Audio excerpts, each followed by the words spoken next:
Bonjour, 1, 2, bonjour.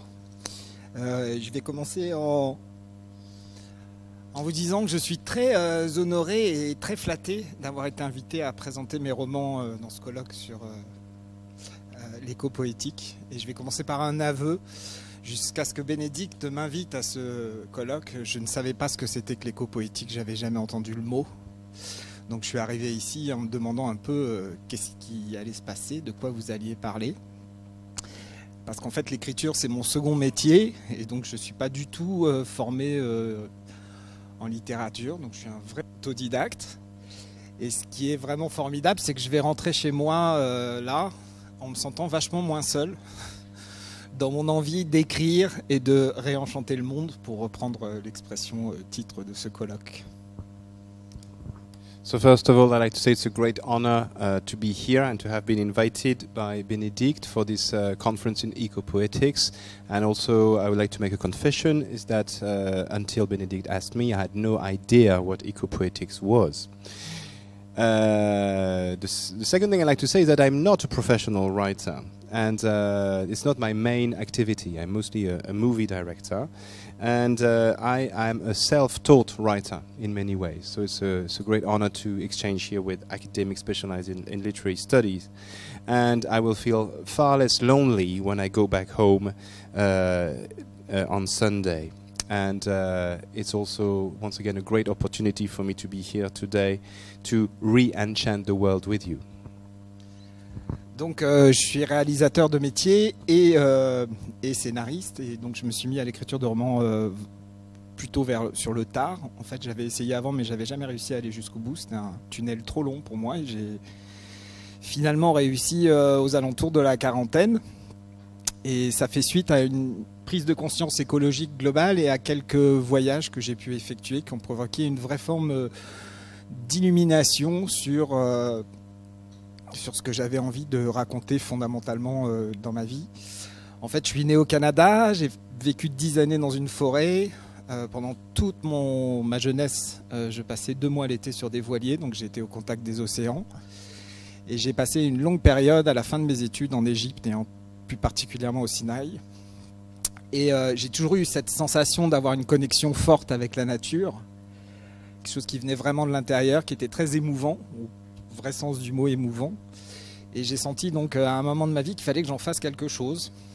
Et assez curieusement, malgré mon activité principale, ça a pris la forme de roman et pas la forme de film, même si ça pourrait venir, et j'espère que ça viendra. So as I said, I'm primarily a film director and a screenwriter, not meaning that I didn't try my hands at writing novels. I actually undertook a few failed attempts. It came to fruition in my early 40s. However, I've always had a strong ecological awareness mingled with a few epiphanies that occurred on long journeys across the world, and especially on sailboats when I was a child. I grew up in Canada, but most of my summer was spent on sailing the seven seas, and on sailboats I had these moments of strong ecological awareness. To this we must add long stays at the end of my studies in Egypt and in the Sinai area, which reinforced this strong feeling of connection with nature I've always had. And it was clear to me from the onset that I had to do something with it or from this connection. And curiously, it came out as written fiction and not as films. Si je devais résumer les thématiques qui m'intéressent à travers ces romans, ce qui m'intéresse, c'est le rapport entre l'homme et la nature d'une manière générale, et plus particulièrement le rapport entre l'homme seul et la nature. Donc mes personnages principaux sont, en tout cas dans les 3 romans que j'ai écrits, des personnages plus ou moins seuls face à la nature.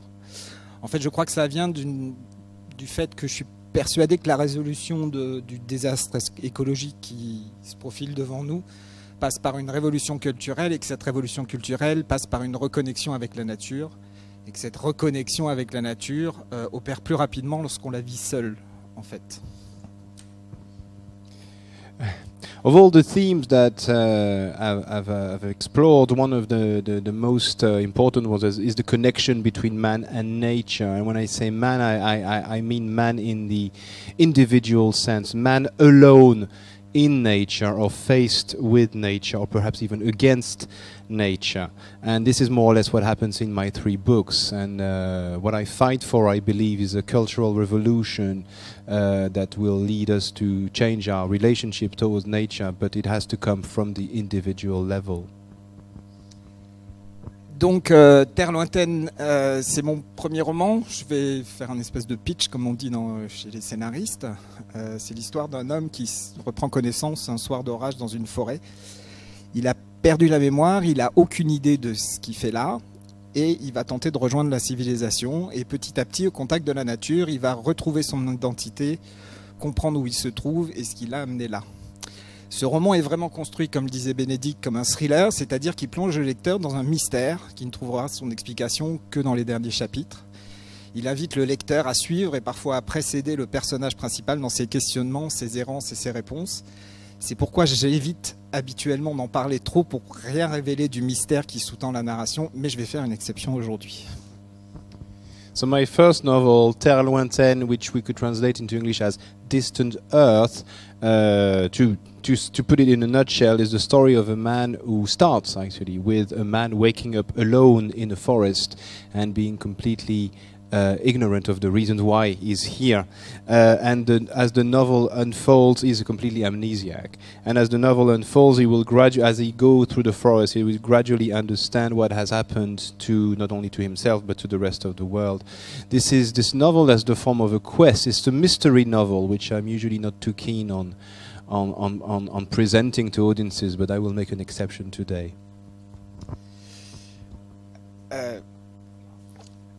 Donc, ceux qui ne veulent pas être spoilés, vous mettez les mains sur les oreilles. Parce que maintenant, voilà. Ouais, je vais spoiler quand même, juste. Donc, en fait, le Terre lointaine vient à la fois d'une question qui m'a hanté et d'une idée fondatrice en guise de réponse. La question qui m'a hanté en écrivant ce roman, c'est: si notre civilisation s'arrêtait demain, combien de temps la Terre mettrait-elle à effacer les traces de son existence? Et l'idée fondatrice qui y répond en partie, c'est que ça n'est pas du tout notre planète qui est en danger, mais notre existence en tant qu'être humain sur cette planète. Voilà, c'est les 2 grandes directions que propose le roman. So sorry for the spoiler, but the novel rests on a haunting question and a founding idea. Now the haunting question is the following: if civilization were to disappear, how long would it take for Earth to erase all traces of civilization from its surface? And the founding idea the founding idea that answers this question is that our planet is not in danger itself, but what is endangered is our existence on this planet. Le second roman, donc Comme un albatros, raconte l'histoire d'un jeune marin néophyte qui, suite à un concours de circonstances favorables,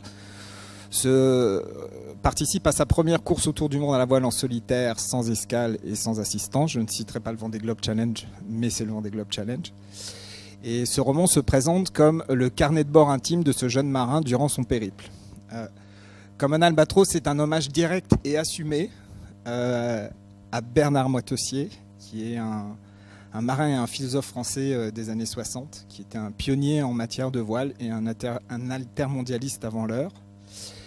Et l'impulsion originelle qui m'a donné envie d'écrire ce roman, ce sont des photos prises par Jean-Louis Etienne à la fin des années 90 sur l'atoll de Clipperton, qui est un atoll, un des endroits, une des terres les plus éloignées de la civilisation sur notre petite planète, et qui montrait des cadavres d'albatros en décomposition et surtout le contenu de leur estomac. Voilà, vous googlez ça et vous allez tomber directement sur ces photos qui ont vraiment maintenant fait le tour du monde. Et parmi ce qu'on pouvait voir à l'intérieur de ces estomacs en décomposition, il y avait des briques de Lego, des capuchons de stylo bic, des briquets, des piles électriques et tout un cocktail de micro-éléments dévastateurs. Et j'ai été vraiment bouleversé par ces photos. Et c'est la base de cette envie de roman. J'ai eu donc envie, à travers ce tour du monde, de témoigner de manière poétique et militante en même temps de l'état désastreux des océans et du drame qu'il va immanquablement engendrer pour nous à court terme ou à moyen terme. Je voulais aussi raconter l'histoire d'un jeune homme qui va voir sa vision du monde bouleversée par sa rencontre avec ces océans et avec la solitude. Et à titre plus personnel, j'ai pu faire le tour du monde virtuel que je ne ferai jamais en tant que marin. Donc voilà, j'ai fait mon tour du monde. My second novel, Like an Albatross, is the story of an inexperienced young sailor embarked on a solitary race across the globe. It is written in the form of a travel log. This novel is an explicit tribute to Bernard Moitessier, who was a famous sailor and philosopher, as well as an anti-capitalist activist of the 1960s.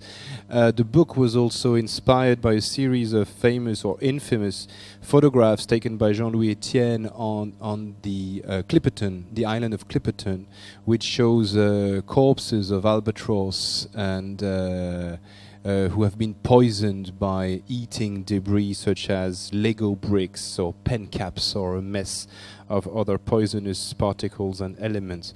So very much this book is a poetic and committed testimony to the disastrous state of the seas, which is one of the most serious ecological threats at the moment, and even in the short term it could affect us.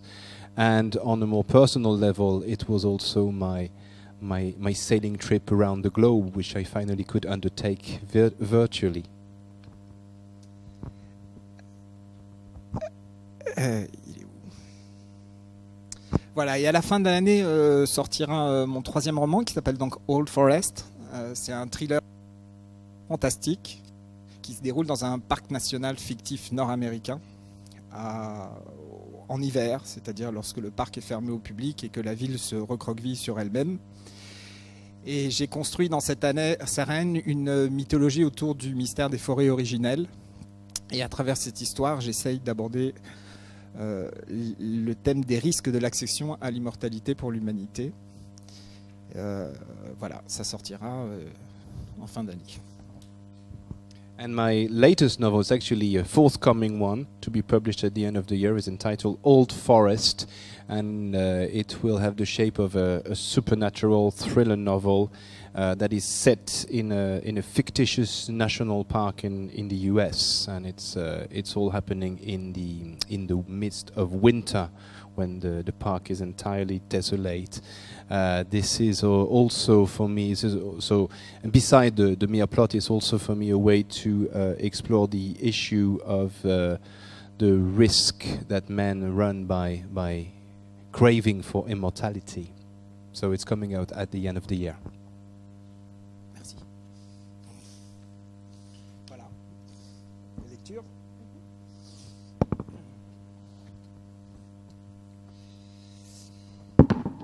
Donc je vais vous lire quelques extraits de Terre lointaine que Bénédicte traduira en anglais par la suite. Ulysse se remit donc en marche en direction des montagnes. Il repartait avec une sensation désagréable car il ne pouvait plus se mentir à lui-même. Si la civilisation des fourmis avait pu atteindre un tel degré de développement, il avait dû passer beaucoup plus de temps dans la capsule qu'il n'avait osé l'envisager jusque-là. Pour la première fois, il pensa en pire. Et si les hommes avaient disparu de la surface de la planète ?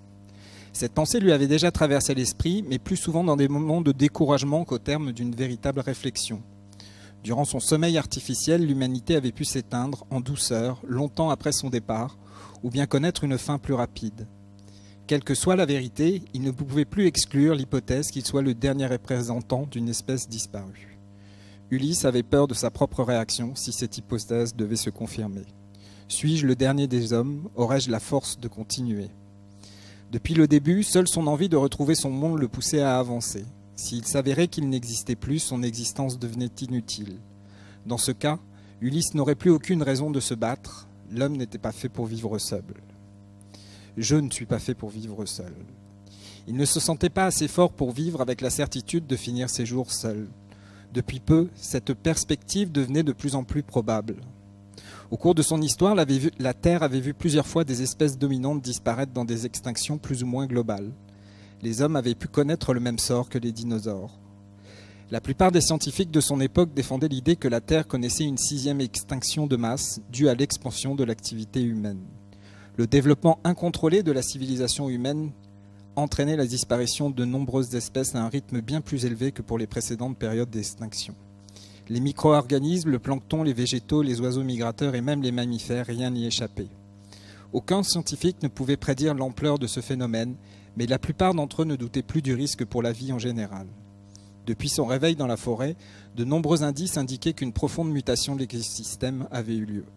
L'absence d'oiseaux de jour, la pauvreté de la faune en général, et la faible présence de mammifères en particulier, l'intensité des rayons du soleil et la violence des tempêtes prouvaient que des changements majeurs avaient eu lieu.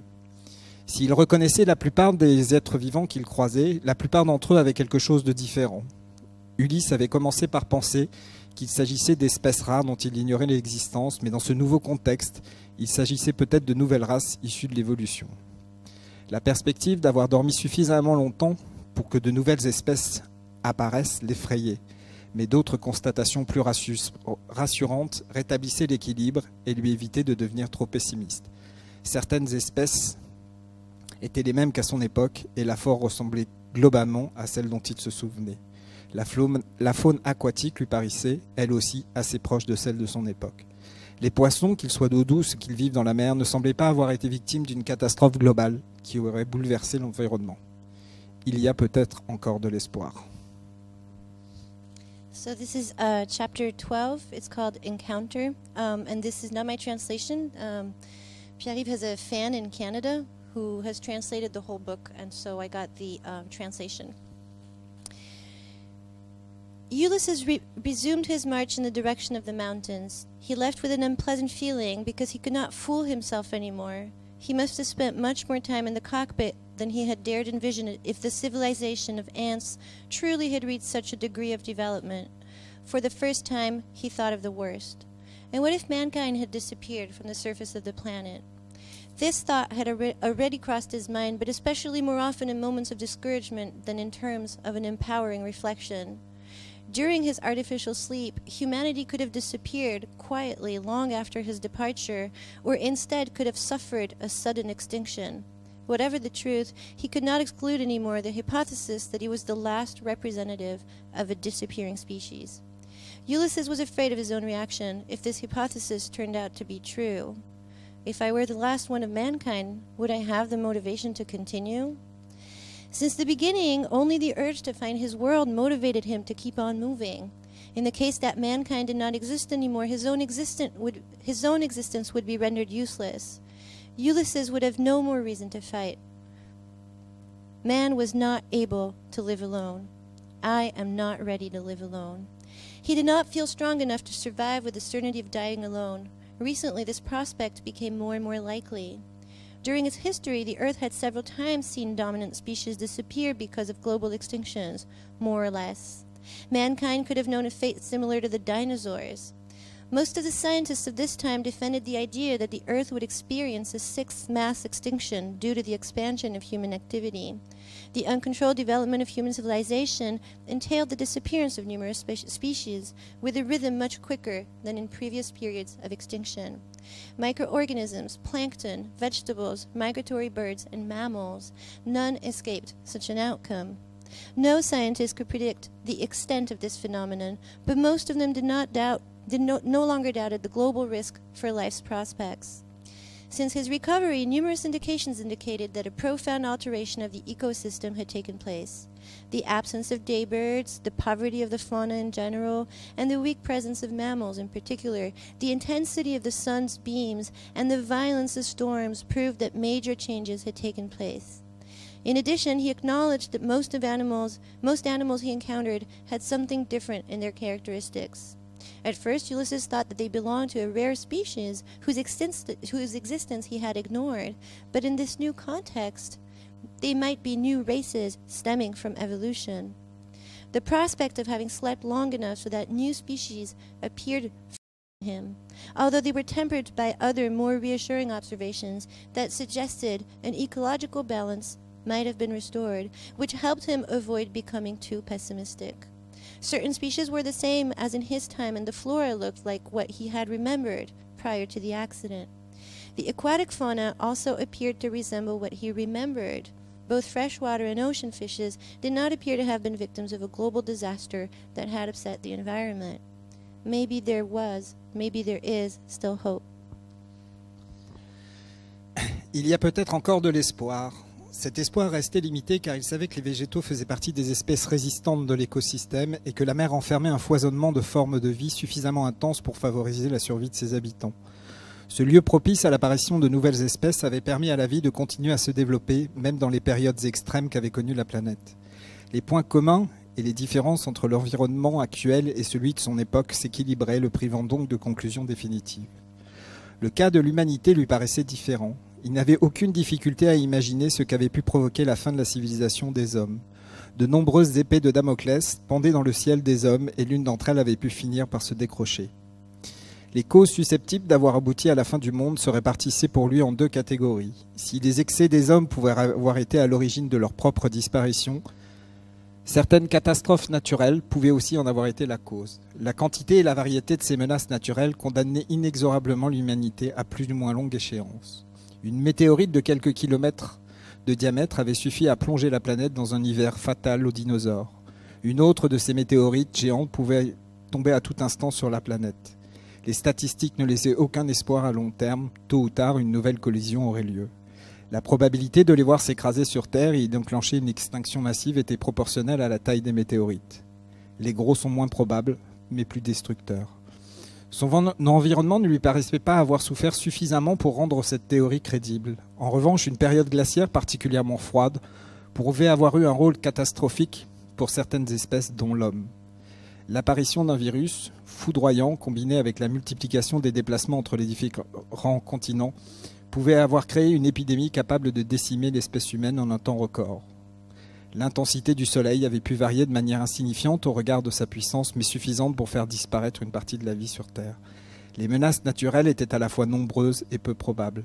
La véracité d'une de ces différentes hypothèses dépendait essentiellement du temps qu'il avait passé dans sa capsule.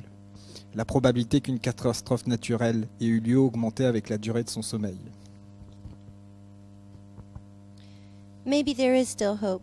This hope remained partial because he knew that vegetables belonged to species resistant to the ecosystem and that the sea contained an intense enough profusion of life forms to favor the survival of its inhabitants. This place had been convenient to the appearance of new species and had allowed life to develop, even despite the most extreme periods the planet might have known.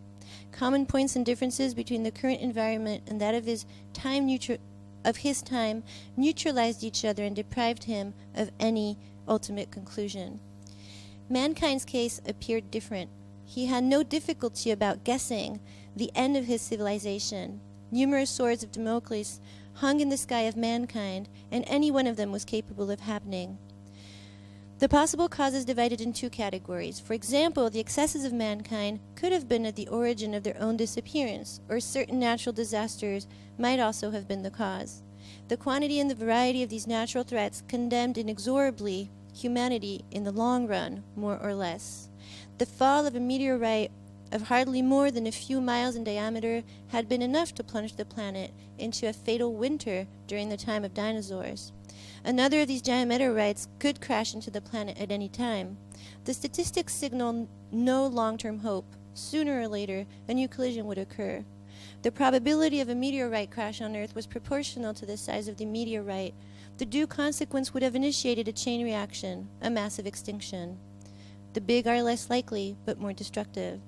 His environment did not seem to have suffered enough to make this theory credible.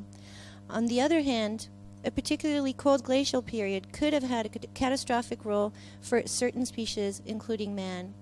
The appearance of a deadly virus combined with the traveling of people between continents could have created an epidemic capable of decimating the human race in an extremely short time frame. The intensity of the sun could have varied insignificantly in its power, but sufficiently problematic problematically to excise life from the planet. The natural threats were simultaneously numerous and unlikely as well. The veracity of one of these various hypotheses depended essentially upon the time that he had spent in the cockpit. The likelihood that a major natural disaster took place increased relative to the duration of his cryogenically induced sleep. Ces scénarios n'avaient rien de rassurant, et Ulysse savait que cette liste des périls restait très incomplète. Pourtant, le risque majeur d'extinction de son monde venait d'ailleurs. L'incapacité des sociétés modernes à adapter leur mode de vie aux ressources naturelles de la planète avait fini par placer l'humanité sur une pente glissante dont nul ne savait où elle l'amènerait. Les émanations de substances qui mettaient en péril le fragile équilibre global de l'écosystème avaient pu entraîner un dérèglement climatique majeur auquel personne n'était sûr d'échapper, pas même les plus riches. La multiplication des catastrophes naturelles durant le XXIe siècle avait montré la fragilité des nations les plus riches de la planète.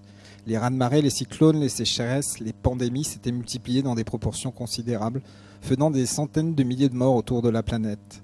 Les dérèglements des courants marins régulateurs du climat, la hausse brutale des températures, la variation du niveau des océans, l'agrandissement du trou dans la couche d'ozone, la saturation définitive de l'atmosphère en gaz carbonique.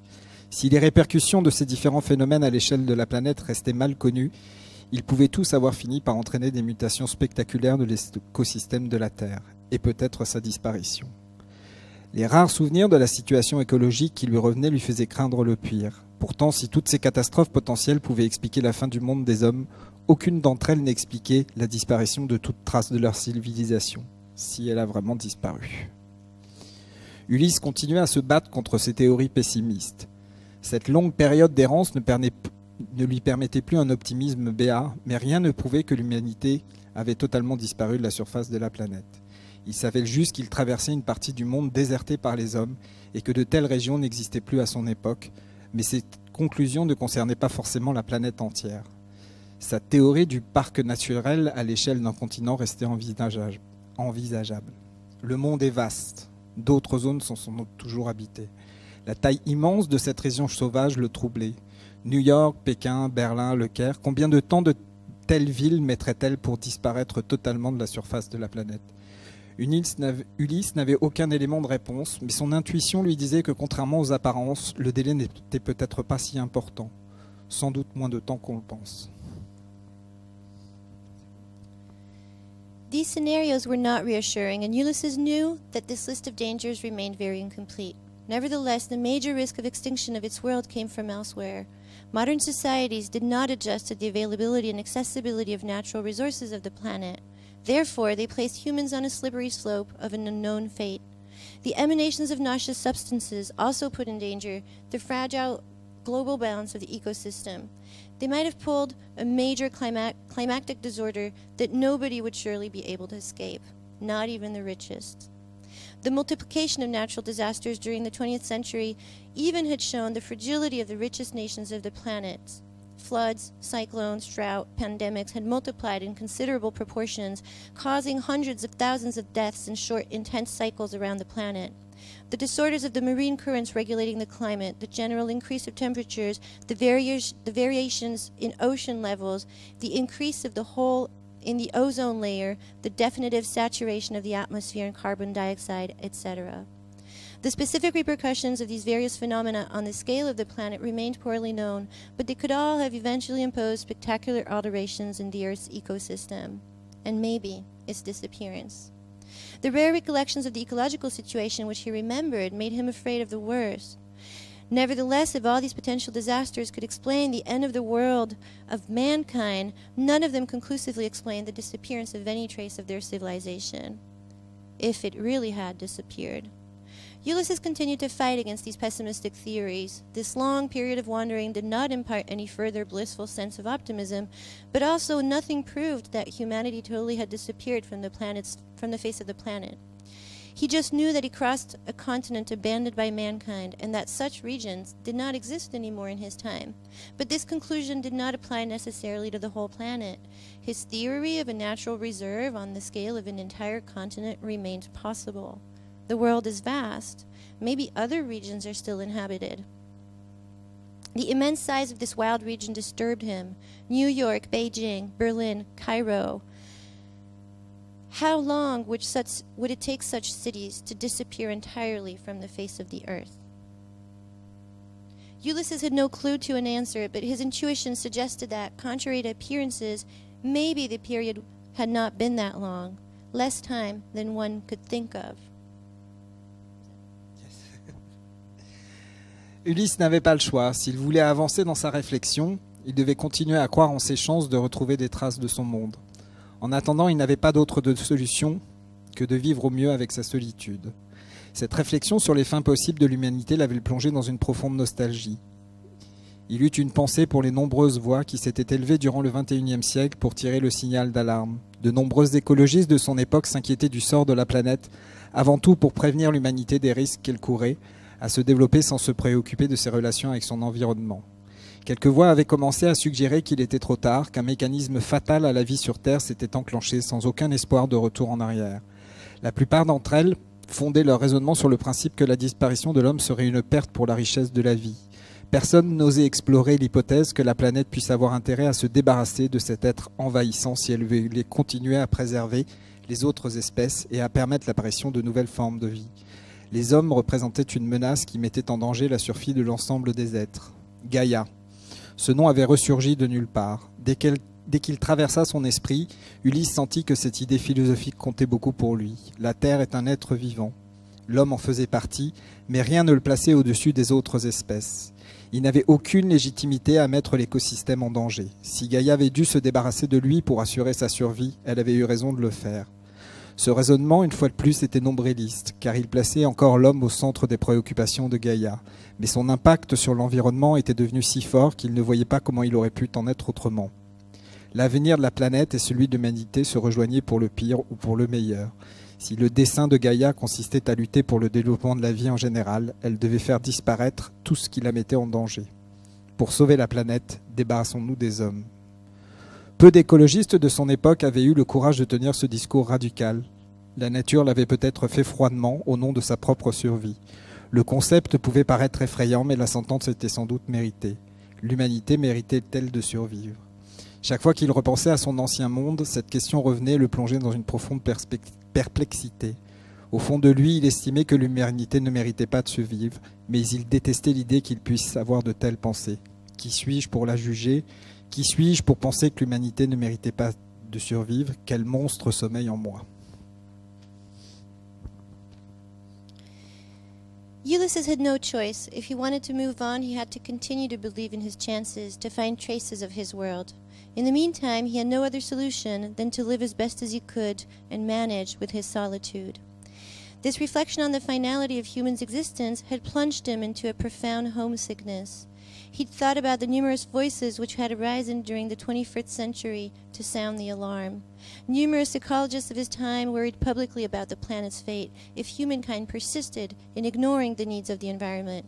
Some voices had begun to suggest that it was too late, that a fatal mechanism in life on Earth had engaged without any hope of coming back. Most of them based their reasoning on the principle that the disappearance of man would be a loss for the richness of life. Nobody dared investigate the hypothesis that the planet should rid itself of this intrusive sort. By doing so, the planet could carry on to protect other species and permit the appearance of new forms of life. Mankind represented a threat which put in danger the survival of all living beings. Gaia. This name had reappeared out of nowhere. As soon as it crossed his mind, Ulysses sensed that he prized this particular philosophy. Earth is a living being. Man was a part of it, but nothing gave him dominion over the other species. He had no legitimate right to put the ecosystem in jeopardy. And if Gaia had to get rid of it to assure its survival, that was right. This reasoning remained once again egoistic because it still placed man in the center, at the center of concerns of Gaia, but also its impact upon the environment had become so strong that it did not account how he would have been able to be there otherwise. The future of the planet and that of humanity joined, for better or worse. If the intention of Gaia comprised fighting for the development of life in general, it had to remove all that jeopardized it. To save the planet, let's get rid of mankind. Few ecologists of his time had had the courage to uphold such a radical thought. Maybe nature had done it coolly, but in the name of its own survival. The concept might seem terrible, but the judgment undoubtedly was deserved. Does humanity deserve to survive? Every time he thought again about his former world, this question returned and plunged him into a profoundly perplexed mood. In his heart, he considered that humanity did not deserve to survive, but he hated the idea that he could entertain such thoughts. Who am I to judge? Who am I to think that humanity did not deserve to survive? What monster slumbers inside me? Petit à petit, les sommets prenaient de l'altitude. Les premières neiges éternelles ne tardèrent pas à apparaître au fond des vallées, puis les premiers glaciers. À chaque nouvelle jonction, Ulysse hésitait. L'absence de repères géographiques rendait ses choix de direction hasardeux. Il essayait simplement de garder une orientation nord-sud grâce au soleil, mais les méandres des vallées ruinaient souvent ses espoirs de suivre une trajectoire directe. Comme il le craignait, il fut contraint à plusieurs reprises de rebrousser chemin. Heureusement, ses conditions de vie se révélèrent plus simples que prévu. La chaleur ne devenait plus insupportable en milieu de journée, ce qui lui permettait de marcher du matin au soir à l'ombre. Les rivières lui fournissaient toute l'eau dont il avait besoin et il trouvait aisément de la nourriture variée. La montagne se révélait un cadre privilégié qui facilitait son quotidien. The summits kept rising higher as he proceeded. Soon the first eternal snows appeared at the top of valleys and then the first glaciers. Ulysses hesitated at every new junction. The absence of geographic marks suggested that any choice in direction might prove risky.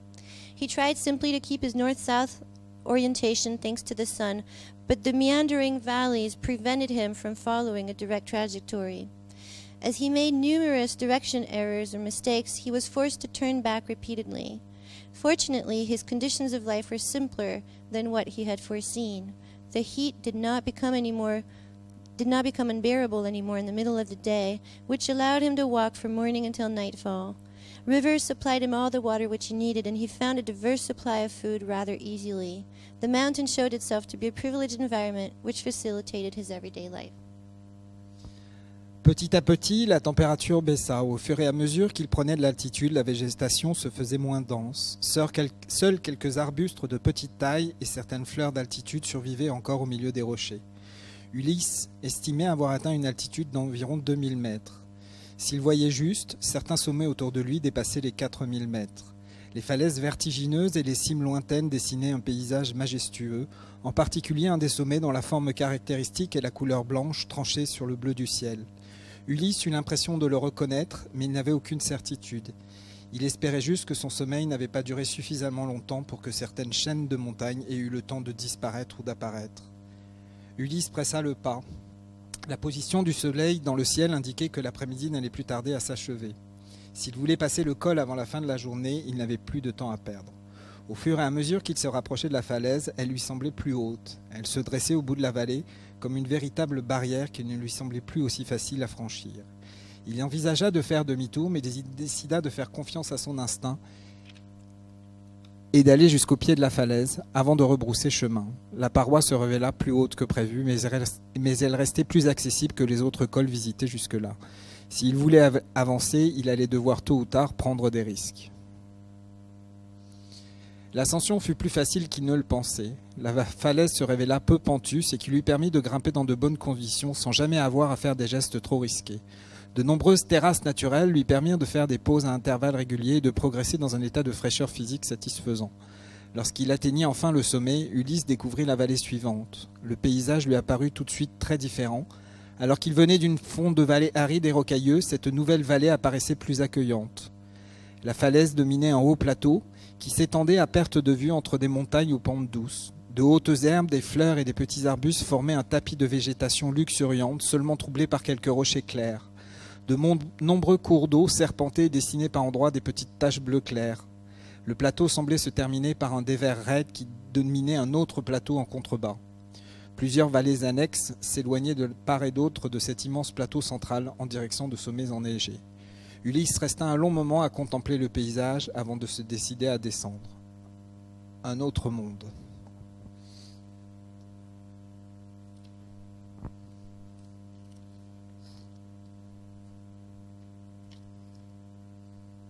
Temperatures continued to fall gradually. As he moved higher, the vegetation became less dense. Only some small-sized shrubs and some high enough flowers still survived in the middle of the cliffs. Ulysses estimated that he had reached a height of about 18,000 feet. If he guessed correctly, certain summits around him exceeded 16,000 feet. The vertiginous cliffs and the distant tops drew a majestic landscape. In particular, one of the summits showed a memorable characteristic shape, and its white color was detached from the piercing blue of the sky. Ulysses thought he recognized this particular promontory, but he was uncertain. He just hoped that his long sleep had not lasted enough time so that certain familiar chains of mountains might have disappeared or that new ranges had appeared. Ulysses hurried along. The position of the sun in the sky indicated that the afternoon was soon ending. If he wanted to cross the saddle of mountains before the end of the day, he did not have any time to waste. As he neared the cliff wall, it appeared even higher, suggesting a real barrier that would be even more difficult to cross. He intended to turn back, but he decided to rely on his instinct and to go up to the bottom of the cliff before turning back. The wall proved to be higher than foreseen, but it remained more approachable than the other saddle which he had visited so far. Sooner or later, he was going to have to take risks to make progress. The ascent was easier than he thought. The cliff showed only a little slope, which allowed him to climb in good circumstances without ever having to make too many risky movements. Sorry about that. Numerous natural terraces allowed him to take breaks at regular intervals and to progress in a state of satisfying physical fitness. When he finally reached the summit, Ulysses discovered the other valley, which showed a different landscape. As he came from a rocky and dry valley floor, this new valley seemed more welcoming. The cliff dominated a high plateau which extended as far as the eye could see between the mountains and flat slopes. High weeds, flowers, and small shrubs formed a luxuriant carpet of vegetation, only broken by some clear cliffs.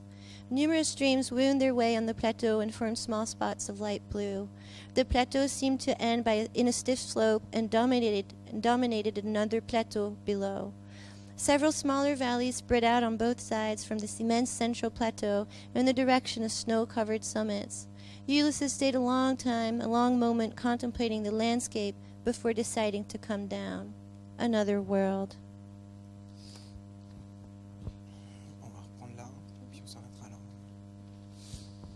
Un peu plus tard, Ulysse arriva à une première jonction. Sur sa droite, une vallée s'éloignait en pente douce vers les sommets enneigés. Un torrent descendait d'un glacier dont il apercevait à peine les premiers reliefs. Sur le plateau, de nombreux ruisseaux le rejoignaient pour former un cours d'eau plus puissant. Ulysse décida de continuer à avancer dans la plaine. Il atteignit le rebord qu'il avait aperçu depuis le col. Contrairement à ce qu'il prévoyait, il ne donnait pas sur un fond de vallée, mais sur un autre plateau encore plus vaste, situé quelques centaines de mètres plus bas. Ulysse n'eut aucune difficulté pour descendre le long du torrent, que la pente rendait de plus en plus rapide. Cette nouvelle plaine qui se révélait semblait encore plus luxuriante que la précédente. Lorsqu'il l'atteignit, Ulysse découvrit de gros poissons qui nageaient entre les rochers. Son problème d'approvisionnement était résolu. Il posa son sac, vérifia la pointe de sa lance et se plaça en position d'attente au-dessus de l'eau. Alors qu'il se concentrait sur ses futures proies, son attention fut attirée par une présence de l'autre côté du torrent. Un curieux animal le regardait fixement. Ulysse fut immédiatement intrigué par son allure. L'animal ressemblait à une grosse marmotte dressée sur ses pattes arrière. Il mesurait une 50aine de centimètres et devait peser au moins une dizaine de kilos. La taille de son crâne paraissait démesurée par rapport au reste de son corps. Ulysse l'observa sans bouger. La dignité avec laquelle il se tenait debout lui fit penser aux suricates, ces petits fouineurs des plaines australiennes habitués à se tenir debout sur leurs pattes arrière. Si son aspect physique avait quelque chose de surprenant, son regard l'était encore davantage. L'animal qui se tenait immobile en face de lui, juste de l'autre côté du torrent, ne semblait nullement effrayé par sa présence. A little later he arrived at a junction. On his right-hand side, a valley moved away with a moderately steep slope toward distant summits covered with snow. A torrent fell from a glacier which he could barely see in the distance. On the plateau, numerous brooks joined to form a more powerful stream. Ulysses decided to continue advancing in the plain. He reached the edge from where he saw the mountain saddle.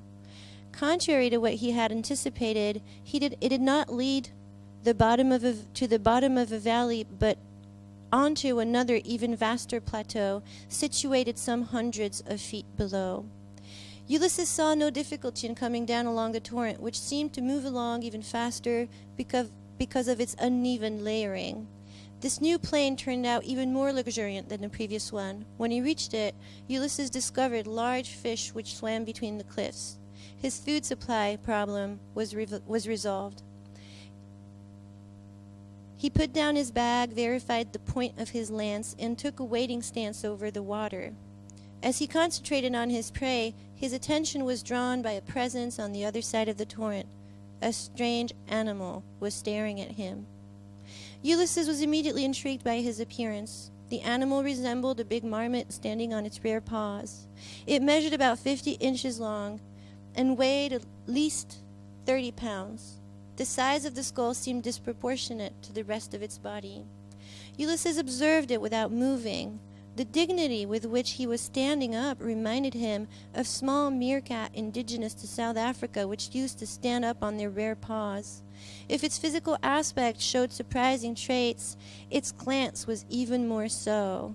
The animal, which remained steady in front of him just on the other side of the torrent, appeared, by no means frightened by his presence. Voilà, on va s'arrêter là. Je vais juste dire un petit mot d'accompagnement, on va dire ça.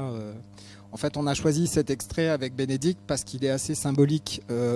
Après, c'est représentatif du roman, qui est à la fois un voyage extérieur à travers le parcours qu'Ulysse va faire sur cette terre qu'il ne reconnaît pas totalement, et sur son parcours intérieur et toutes les questions qu'il se pose pour essayer de comprendre ce qui lui est arrivé, l'endroit où il est. Et cet extrait était très représentatif de ces deux aspects du roman. Afterwards to this reading, I'd like to say that Benedict and I chose this passage because it seemed quite representative of what the novel seeks to achieve. That is to say, combination of an outer journey as the main character progresses through this unknown land, and an inner journey. Going out is going in, I suppose. That's what we saw.